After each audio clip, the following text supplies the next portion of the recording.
สวัสดีค่ะทุกคนทุกท่านอยู่ที่ป่าพันดอกกับมาดามบ้านนาสวีเดนขออนุญาตหอบก่อนดูปีนเขาขึ้นมาป่าเห็ดของวันนะคะส่วนใหญ่อยู่บนยอดเขาทั้งนั้นเลยแล้วก็ลุ้นตลอดเวลาว่าเห็ดจะรอเราไหมเพราะว่าเราไปทำงานค่ะทุกคน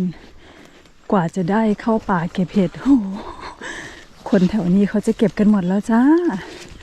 นี่โอ้ยอันนี้ก็คืออยู่ในช่วงแล้งของสวีเดนนะคะตรงนี้ที่เคยเป็นเนินทองคำของเราค่ะทุกคนเนี่ยเห็ดแห้งหมดเลยแม่แต่ก็โอเคเนาะจุดแรกหมานแบบนี้ก็โอเคนะคะเวลาเก็บมอสจะขึ้นมาด้วยแบบนี้เลยค่ะเพราะว่าอากาศมันแรงมากมอสมันก็เลยเกาะมาด้วยค่ะเก็บโยนไปว้าวตายายขอให้ลูกโชคดีหมันๆนะคะวันนี้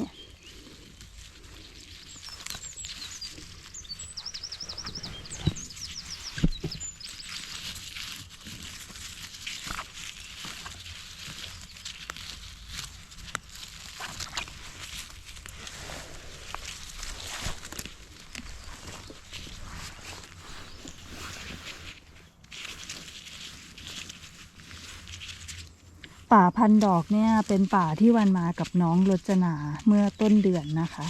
คลิปนี้ถ่ายทำช่วงสิ้นเดือนแล้วค่ะทุกคนเรียกว่า1 เดือนผ่านไป ลุ้นอย่างเดียวเมืองนี้เป็นเมืองคนเก็บเห็ดขายนะทุกคนไม่ใช่เราคนเดียวที่เข้าป่าแล้วก็มาดามบ้านนาสวีเดนเนี่ยวันขออนุญาตพูดเลยค่ะว่าวันนี้เวลาน้อยกว่าคนอื่นไปทำงานไกลแล้วก็คลิปนี้นะคะหยุดวันเดียวยังเข้าป่านะทุกคนแล้ววันก็เดินวันละ2-3 ชั่วโมงค่ะแค่นั้นพอ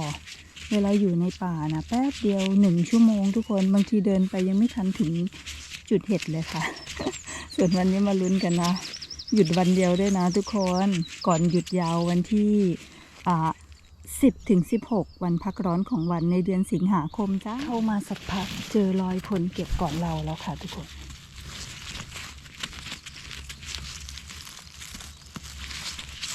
ก็ช่วง1 เดือนที่เราไม่ได้มาป่าพันดอกมีคนอื่นมาแล้วนะคะแม่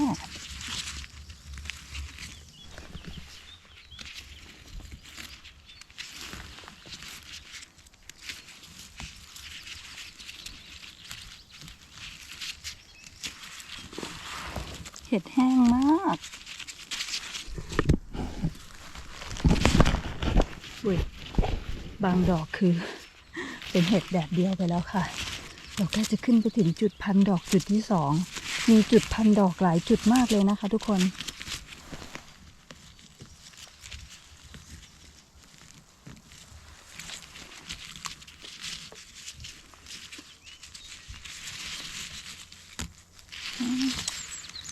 ขามันจะกรอบมากดึงขึ้นมาแล้วก็จะหลุดค่ะ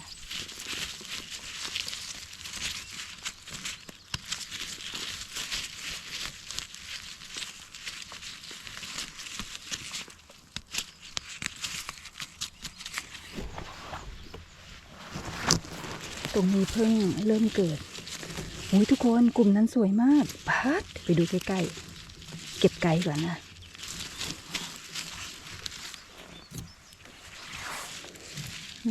บางดอกคือโดนแดดซะเก็บไม่ได้แล้วนะคะเสียดายปีนี้แล้งมากๆลุ้นต่อกันยาวๆเลยลุ้นให้ฝนตกช่วงที่ก่อนที่วันจะลาพักร้อนทุกคน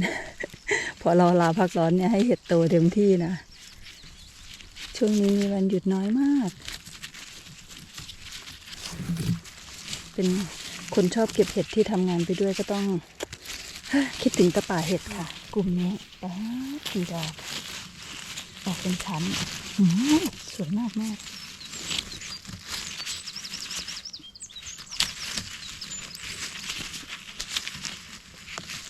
ความสุขของเราเนาะช่วงวันหยุดขอแค่ได้เข้าป่าได้มากได้น้อยอย่าเอาวันไปเปรียบเทียบกับใครเลยค่ะทุกคน ผู้ชมที่อยู่ทางบ้านน่ะไม่รู้ว่าสถานการณ์ในของแต่ละคนเขาเก็บเห็ดแบบไหนเนาะมาดามบ้านนาคือโหไปทำงานเราก็เป็นงานแม่บ้านโรงแรมค่ะมันเดินหนักเดินเหนื่อยมีวันหยุดวันเดียววันนี้ก็ขอเก็บเห็ดสนุกค่ะอย่าเอาวันไปเปรียบเทียบกับใครอย่าให้วันอยากเป็นใครเลยค่ะทุกคนถ้าชอบก็ดูถ้าไม่ชอบก็แค่ไม่ดูแค่นั้นเองค่ะเป็นกอขาสั้นเลยนะเห็ดแห้งมันก็จะกรอบมากนะคะอยากได้ทุกดอกก็ต้องแงะเอา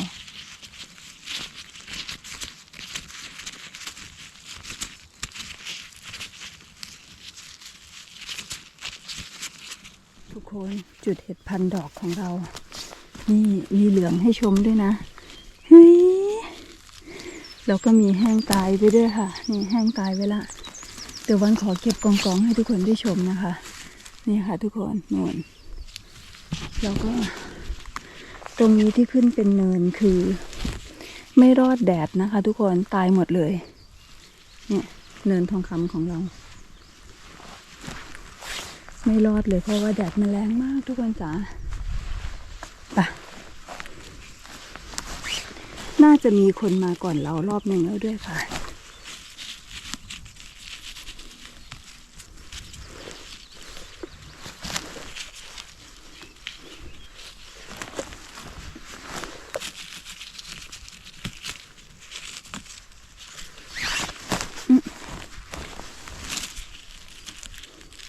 ไม่ค่อยกล้าเดินลุยเท่าไหร่เพราะว่าอันนี้แค่ต้นฤดูการเก็บเห็ดนะคะทุกคนมันจะมีเห็ดที่อยู่ใต้มอสอ่ะเยอะเลยค่ะที่เขายังไม่ออกที่เขายังไม่โผล่มานี่ทุกคนจ๋าแน่ๆนี่ไม่น้อยนะคะกลุ่มนี้ไม่น้อยนะคะ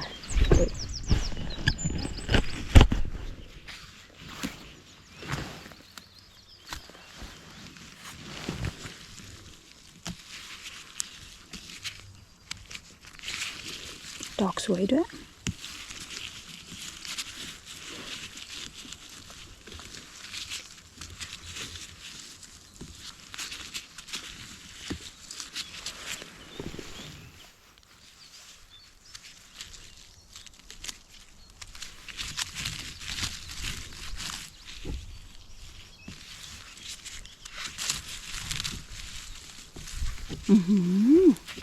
ดอกเห็ด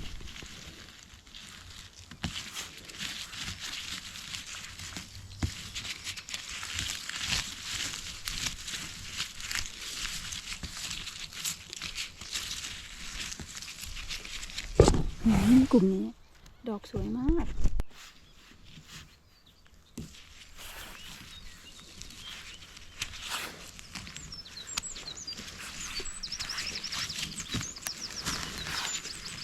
เห็ดแห้งก็เยอะแต่แบบแห้งด้านหมดแล้วค่ะนี่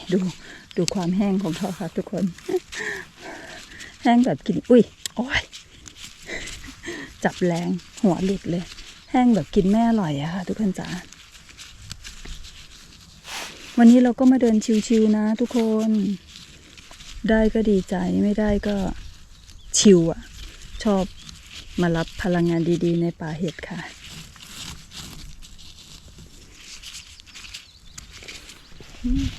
อุ้ยเห็นไหมอยู่ใต้มอสเยอะทุกคนเรามองไม่เห็นเมื่อกี้ตั้งใจดึงเศษไม้ออกเอาเจอเห็ดเฉยค่ะ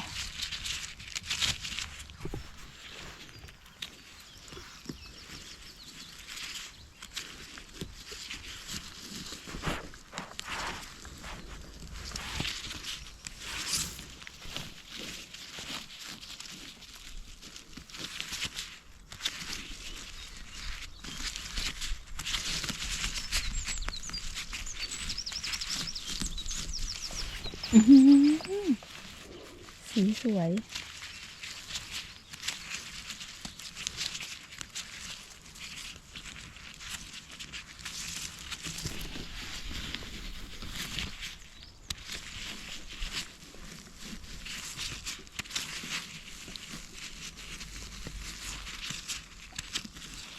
จุดเห็ดในมอสขาวค่ะทุกคน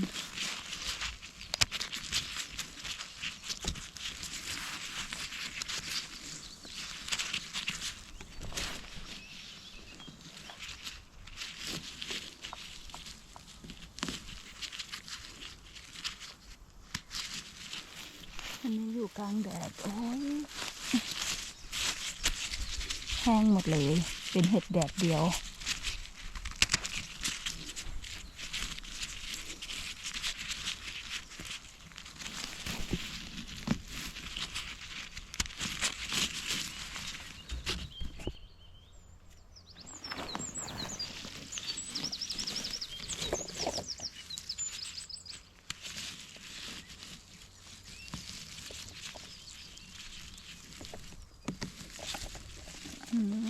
4 ดอกที่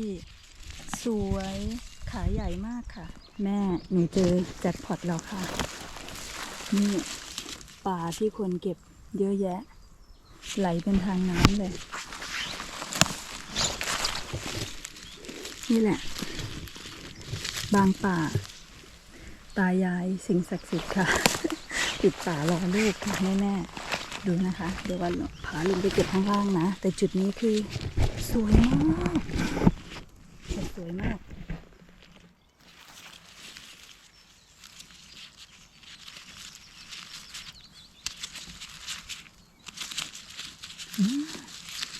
เนี่ยสิ้นเดือนกรกฎาคม2569ไซส์เด็กเลยไซส์เห็ดเริ่มใหญ่ค่ะ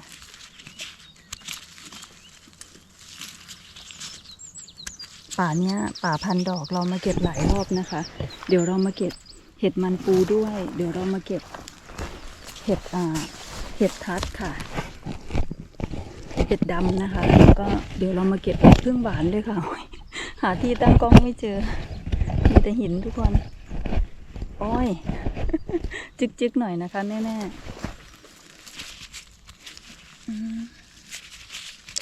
สวยมาก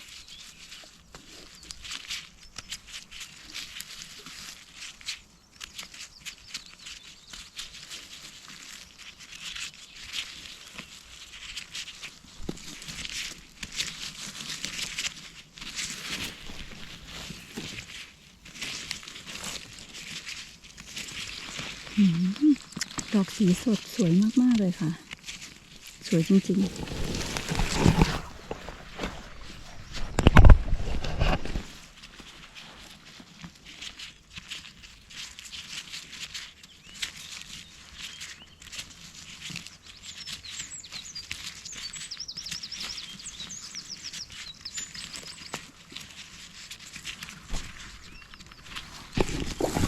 อัปเดตนะคะนี่อุ้ย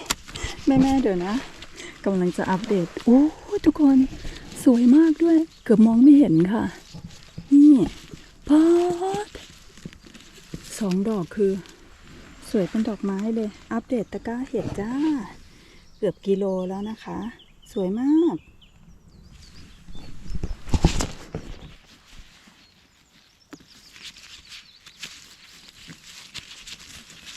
มาค่ะทุกคนขอเก็บเห็ดไปด้วยนินทาสามีไปด้วยนะคะวันนี้มาคนเดียวก็นินทาได้มากับเพื่อนก็นินทาสามีคือตอนออกจากบ้านนะทุกคนอากาศมันค่อนข้างเย็นค่ะ15 องศาแล้วก็ท้องฟ้าครึ้มๆนะคะ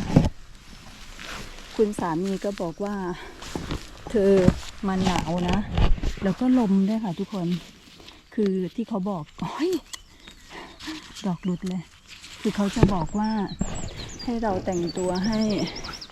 ห้มันเหมาะกับสภาพอากาศนั่นเองค่ะแมงวันกัดเพราะว่าเดี๋ยวหนาวในป่าแล้วแอปพลิเคชันมือถือเดี๋ยวนะเหมือนเราเดินผ่านกลุ่มเห็ดค่ะใช่ไหมแอปพลิเคชันมือถือคุณสามีคือฝนตกค่ะแอปเราเนี่ยมันจะมืดครึ้มทั้งวันก็เลยใส่ชุดกันหนาวกันฝนมาทุกคนตอนนี้นะร้อนมากดูแดดเปรี้ยงค่ะจะเป็นลมเพราะร้อนจ้าทุกคนสุดยอดแล้วคุณสามีวันก็บอกว่าถ้าเธอจะมาเก็บเธอต้องไม่เก็บนานนะเพราะว่ากลัวฝนตกค่ะวันเลยบอกว่าไม่เกิน3 ชั่วโมงก็คือวันเข้าออกจากบ้าน10 โมงอะทุกคนแล้วก็ประมาณบ่ายโมงหรือบ่าย2ให้สามีมารับค่ะแดดร้อนมากแต่ว่าถ้าไม่เหนื่อยมันก็จะเลื่อนนะคะทุกคนเลื่อนเวลาเดี๋ยวรอดูก่อนตรงนี้เรามาเจอแบบเห็ดไซส์อ่อนๆกำลังน่ากินเลยค่ะเยอะมากด้วย แล้วสรุปว่ามันไม่หนาวทุกคนตอนนี้คือมันร้อนมากตายแล้ว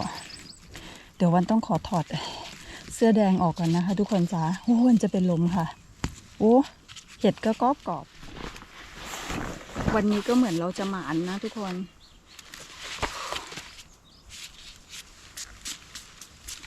โอ้เห็น2-3 กลุ่มค่ะจะเป็นลมจ้ะแม่ร้อนมากไหนหนาวคุณสามีก่อน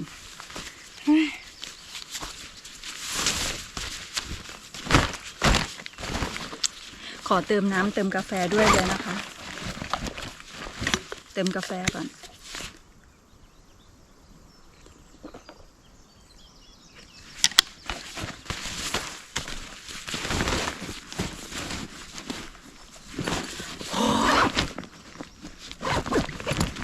ร้อนแบบเหงื่อโชกเลยค่ะไปต่อค่ะทุกคนเจอแบบเห็ดที่วันเรียกว่าเห็ดอัลมอนด์สีขาวขาใหญ่ๆอวบๆนะคะเยอะเลยมองไปข้างหน้าคือกรี๊ดเลยค่ะคือเห็นเป็นกระจุกเห็ดพวกนี้จะขากรอบมากนะคะเป็นเห็ดในสวนใหม่ที่เหมือนป่าที่แล้วป่าลับอะค่ะอันนี้ป่าพันดอกนะทุกคนมันต้องใช้มีดกรีดเอาเพราะว่าขามันกรอบมากค่ะแล้วก็เขาจะเกิดเป็นแบบเป็นกระจุกถ้าเราเก็บแล้วดึงขาไม่แน่นนะก็คือขาจะหลุดเลยค่ะกรอบมากนี่ดูโอ้ยสวยมากแม่เป็นเห็ดที่รสชาติกรุบๆนะคะทุกคนเห็ดมันปูนะวันจันทร์จะใส่ชื่อเป็นระยะดีที่ผู้ชมแบบไม่คอมเมนต์ตำหนิปกติจะมีคอมเมนต์ว่าใส่ตัวหนังสือทำไมมันจะบังอะไรแบบนี้นะปีนี้ไม่มีก็ต้องขอบคุณมากเลยค่ะเพราะว่าขนาดวันพูดว่าเก็บเห็ดมันปูนะใส่ชื่อว่าเห็ดมันปูนะใส่ชื่อภาษาอังกฤษให้ภาษาสวีเดนเรียกคันตาแรนค่ะภาษาอังกฤษก็เรียกว่าคันทาเรียนประมาณนั้นแหละบ้านเราก็คือเห็ดมันปูนั่นเองนะคะดูค่ะทุกคนมีแต่ดอกสวยๆดอกขึ้นเป็นกระจุกคือฟินมากค่ะอวบเห็ดเบาค่ะกิโลนึงได้เพียบเลยค่ะแม่เพียบเลยค่ะทุกคนอุ๊ยเนี่ยเดี๋ยวนะเวลาเจอเห็ดเยอะๆวันก็ตื่นเต้นนะเดี๋ยวนะทุกคนเนี่ยนะเห็นบ่มันอยู่ใต้มอสเยอะมาก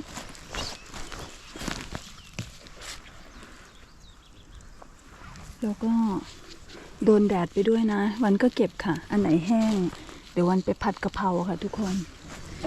เก็บกองก่อนเดี๋ยวมาตัดขานะคะมันกระจายกันค่ะแต่เยอะมากทุกคนจ้านี่กลุ่มนี้นะกลุ่มนี้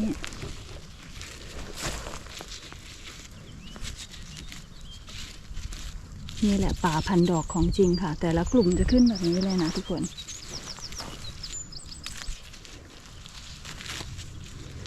จะขึ้นเป็นกระจุกคือถ้าสมมุติว่าเราปิดป่าไม่ให้ใครเข้าแม่ดูกลุ่มนี้นะป๊าดเถอะ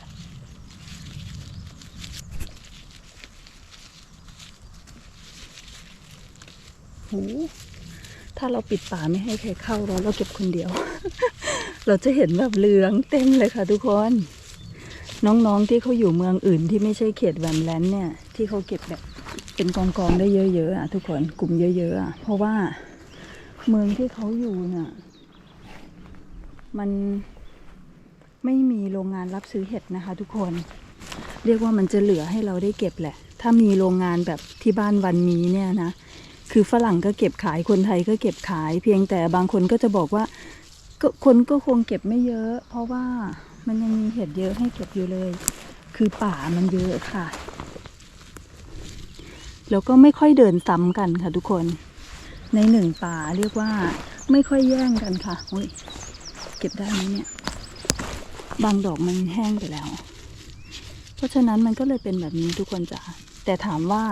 ถ้าไม่มีคนเก็บเลยเหมือนคลิปในช่วงโควิดตอนที่วันทำช่อง YouTube ใหม่ๆปี 2020 นะคะทุกคนแม่ลองกลับไปดูใครที่ ไม่เคยรู้จักมาดามบ้านนาสวีเดนมาก่อนต้องกลับไปดูคลิปปี 2520 ค่ะโหนั่นคือบางคนออกไปเที่ยวต่างประเทศค่ะแล้วก็บางคนอยู่ประเทศไทยกลับมาเก็บเห็ดไม่ได้ช่วงที่สวีเดนปิดไม่ได้ปิดประเทศดิการบินเนาะมันบินไม่ได้ช่วงโควิดนะคะโอ้โหแต่ละคลิปอลังการมากบอกเลยส่วนช่วงนี้ก็เป็นแบบนี้แหละทุกคนเพราะว่าคนกลับมาเก็บเห็ดตามปกติแล้วนะคะมันจะเหลือแบบเป็นกลุ่มใหญ่ๆยากมากต้องไปเจอป่าที่แบบไม่มีใครเข้าเลยแล้วเราเข้าคนเดียวแบบนั้นอะถึงจะเป็นกลุ่มใหญ่ๆนะคะส่วนแบบเราแบบเนี้ยก็ฟินแล้วแม่เฮ้ยหายเหนื่อยนะไปทำงานมาเหนื่อยมากพอมาเจอเห็ดสวยๆหายเหนื่อยจ้าเฮ้ยแต่ละกลุ่ม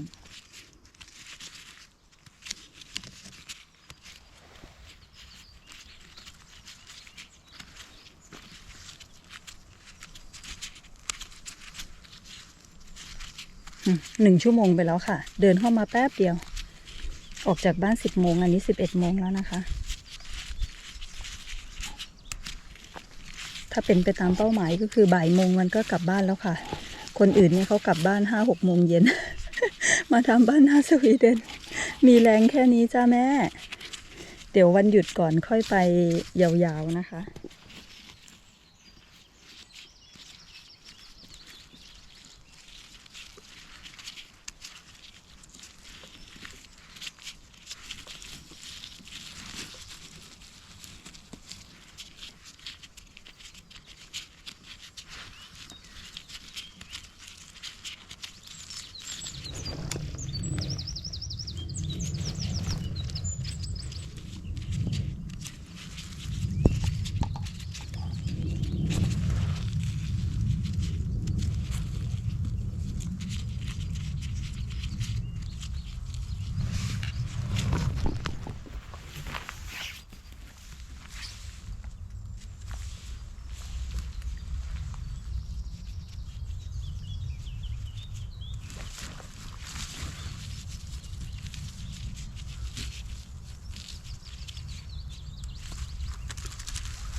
โหแม่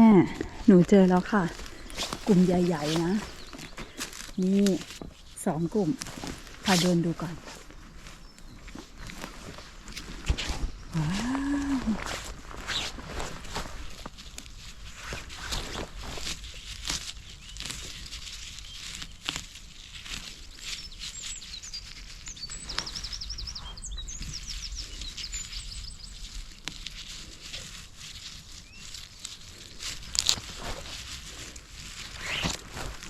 นี่ค่ะอีกกลุ่มหนึ่งเพิ่งโผล่ออกมาจากมอสเดี๋ยวมาเก็บนะคะกลุ่มนี้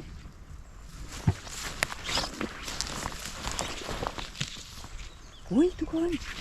ดูค่ะแม่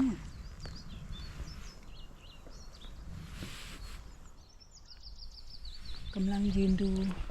จุดอื่นๆด้วยนะคะดูค่ะทุกคนตรงนี้คือว้าวอลังการเห็ดดอกสวยมากวันจะไม่ค่อยลือไม่ค่อยเปิดให้ทุกคนเห็นนะคะเพราะว่าวันเสียดายเชื้อเห็ดค่ะทุกคนคือเก็บแบบนี้น่ะเรามาเก็บได้ทุกปีจริงๆค่ะเนี่ยเราไม่เปิดโชว์ว่าข้างล่างใต้มอสเนี่ยมันมีเยอะแค่ไหนนะคะวันก็เลยว้าวอยู่คนเดียวค่ะเนี่ย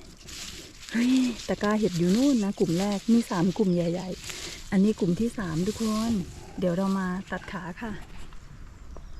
อุ้ยทุกคนมันไม่ใช่แค่นั้นอุ้ยตายายวันนี้ลูกหมานมากค่ะแม่กลุ่มที่4ค่ะพอดอีหลีสุดยอดแห้งไปแล้วด้วยโอ้ยเสียดายเนี่ยถ้าฝนไม่แรงนะแม่ไม่รู้จะกรี๊ดเป็นเพลงอะไรเดี๋ยวยืนดูก่อนนะคะ แม่เนี่ยกลุ่มนี้กลุ่มที่4ค่ะงั้นวันเก็บกองก่อนเนาะเดี๋ยวพากลับไปกลุ่มที่1นะเยอะมากแม่นี่ฟินเลยค่ะโอ้ปิดท้ายคลิปที่1ของเราได้อย่างสวยงามนะ4 กลุ่มนี้เป็นท้ายคลิปนี้กันนะคะทุกคนยังไม่จบนะนี่แค่ชั่วโมงแรกชั่วโมงละ1 ตะกร้าเนี่ยฟินมากแม่ดูค่ะป๊าดสวยมากเดี๋ยวมาตัดขานะคะไปค่ะเราไปเริ่มที่จุดที่1กันก็เก็บอยู่ตามทางเก็บไปพร้อม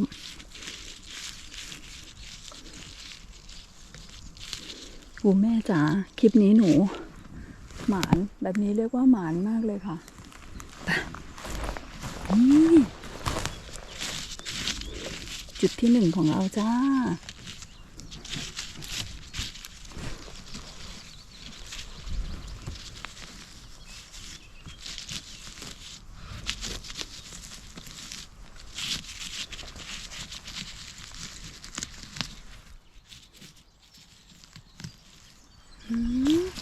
สวยมากค่ะ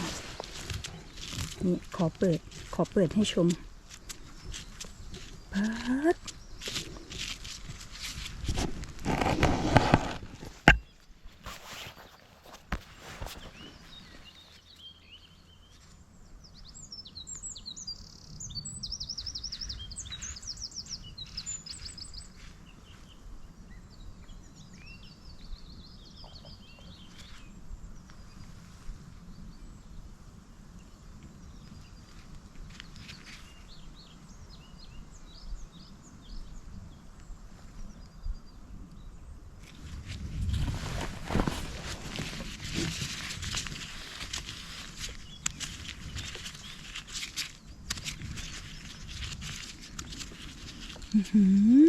แม่จ๋า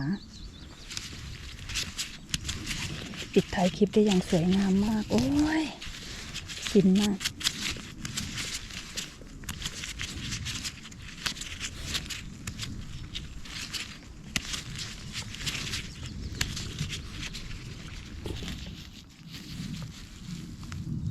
ขาเขาติดกันนะคะวันจะเก็บแบบระวัง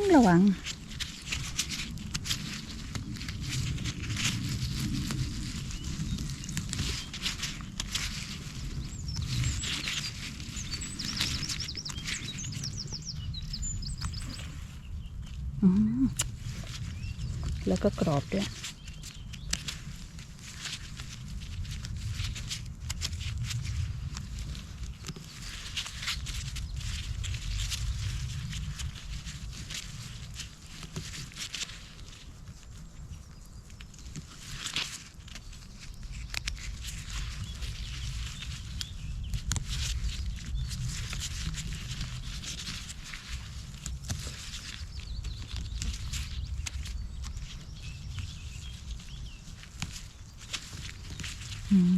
กลุ่มที่1ผ่านไปจ้า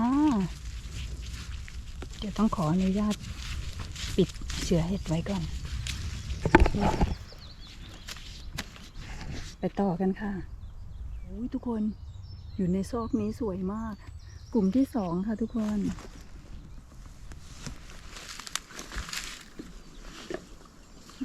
แต่กล้าทับ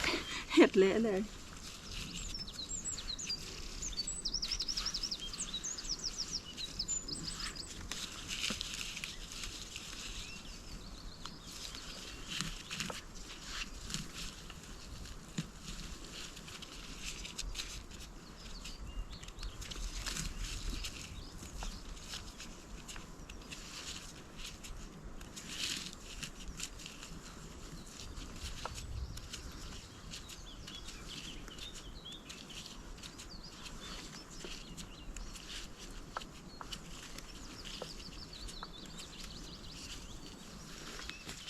กลุ่มนี้ที่สวยอยู่ในหลืบค่ะโอ้แม่แล้วสีคือสีเหลืองทองค่ะทุกคน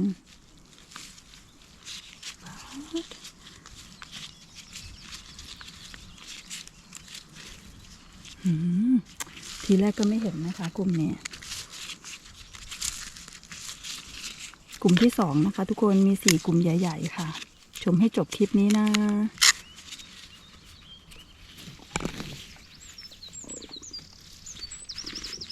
เอาได้ยินเสียงท้องร้อง ไม่ได้หิวเด้อกินกาแฟเยอะค่ะ น้ำอยู่ในท้องเยอะ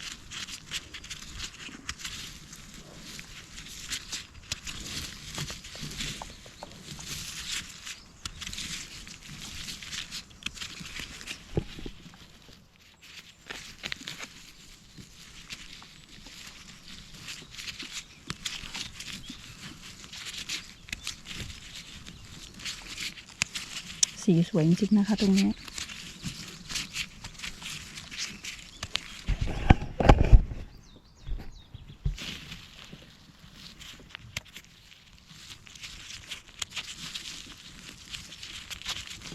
กลุ่มที่2เสร็จแล้วค่ะไปกลุ่มที่3กันต่อจ้าดูค่ะทุกคนว้าตะกร้าเห็ดแล้วสวยมากกลุ่มที่3ค่ะทุกคน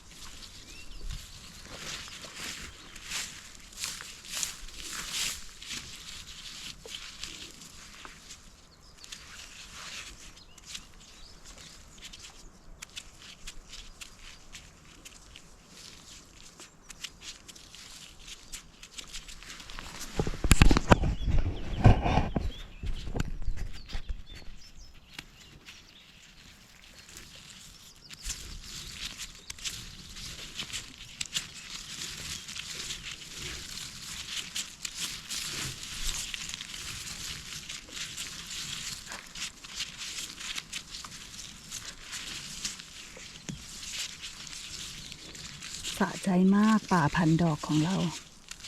แต่ละกลุ่มมันจะเยอะแบบนี้เลยค่ะวันก็เลยเรียกป่าพันดอกนี่คือคลิปแรกของวันหยุด1 วันของวันนะคะพอเก็บจุดที่4เสร็จเราไปลุ้นคลิปที่2ในวันพรุ่งนี้นะคะทุกคนนี่เป็นกำลังใจให้วันด้วยค่ะแต่ว่าสวยมากแม่กลุ่มที่4ค่ะก็ขอจบคลิปนี้เอาไว้ที่ตรงนี้นะคะทุกคนแล้วเดี๋ยวเราไปลุ้นคลิปหน้ากันต่อจ้าขอบคุณทุกการรับชมขอบคุณทุกคนทุกท่านมากนะคะ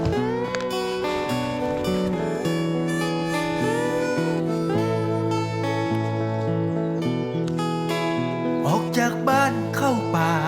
มาไกลโลกสดใสชีวิตได้เรียนรู้เก็บเห็ดป่าเห็ดพึ่งหวานเห็ดมันปูยาหมอดคลุมอยู่สีสันสวยงามเดินไกลไปตามสายน้ำไปมองความงามของพงไพรเก็บเห็ดข้างทานน้ำไหลพื้นป่าฟ้าไกลนั่นแสงตะวัน